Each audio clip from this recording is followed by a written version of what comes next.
Have you ever just had a feeling, a sense that there's way more to reality than what we can see and touch?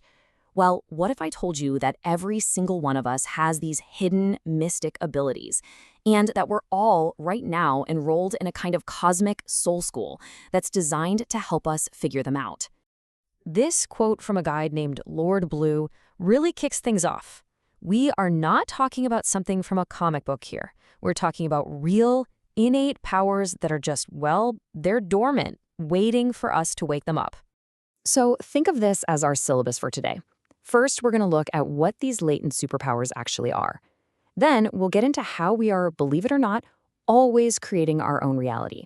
After that, a word of warning about the dangers lurking in those unseen worlds.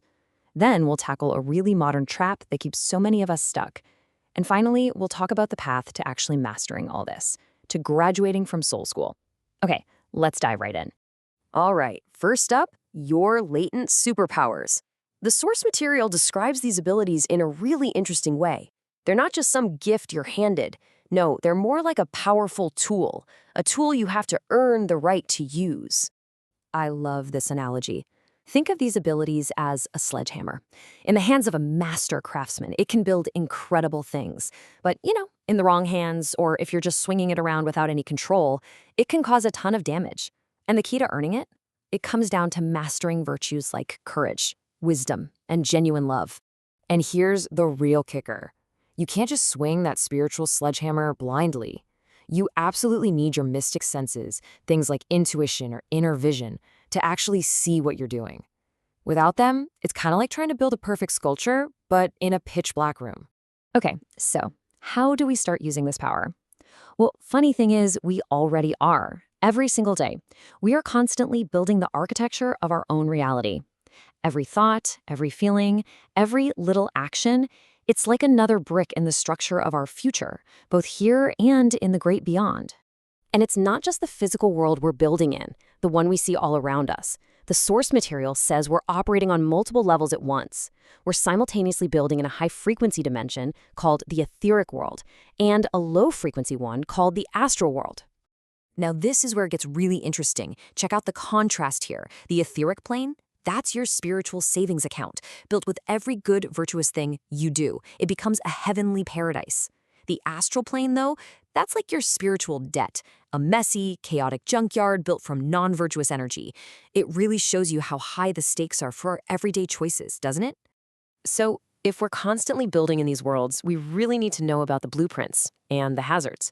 The astral plane, in particular, is described as this incredibly seductive place, but one that's ultimately, well, destructive.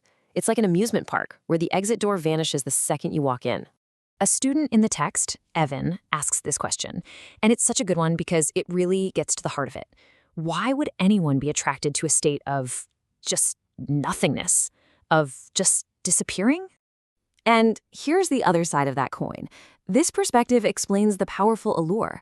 Things like getting high can create this false sense of oneness, a pseudo-perfection, by ripping open a doorway to that lower astral world.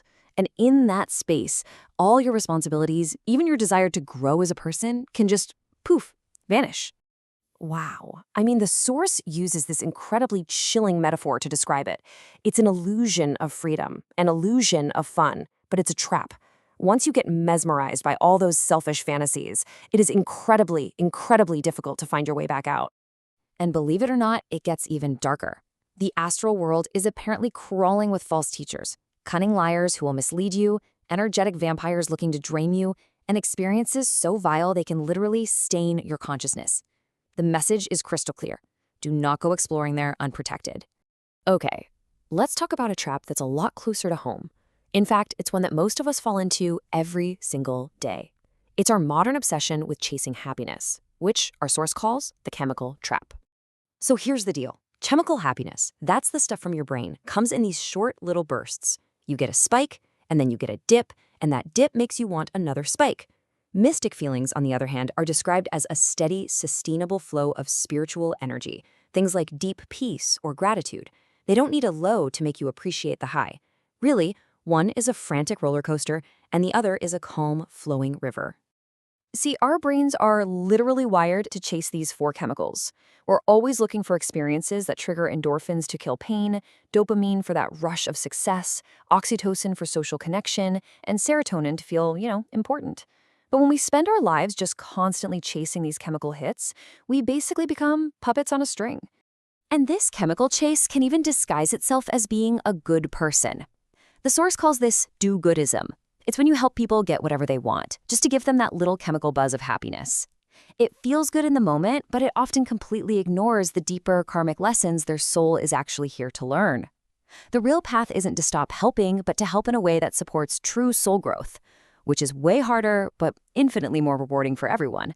So, with all these dangers, all these traps, how in the world are we supposed to navigate this journey? How do we actually graduate from soul school? Well, this last part lays out the path forward. And here's the really good news. We are not in this alone. The teachers in this cosmic school are called the Masters. Think of them as former students who have already walked the path, aced all the tasks, and now they dedicate themselves to guiding the rest of us. But their help isn't just handed out. You have to earn it. The path to getting a master to sponsor you involves, first, really listening to your own conscience. Then you have to actually study and apply their teachings. You have to pass life's little and big tests. And ultimately, you have to prove you're a worthy student through your discipline and choices.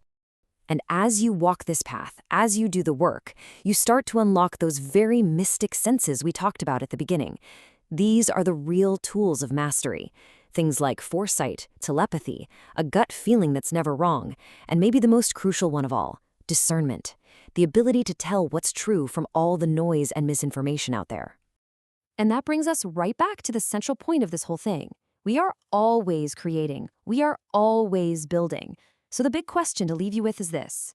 With your very next thought, with your very next choice, which world are you putting a brick into? Is it your heavenly savings account or your astral junkyard? Because really, the choice is always yours.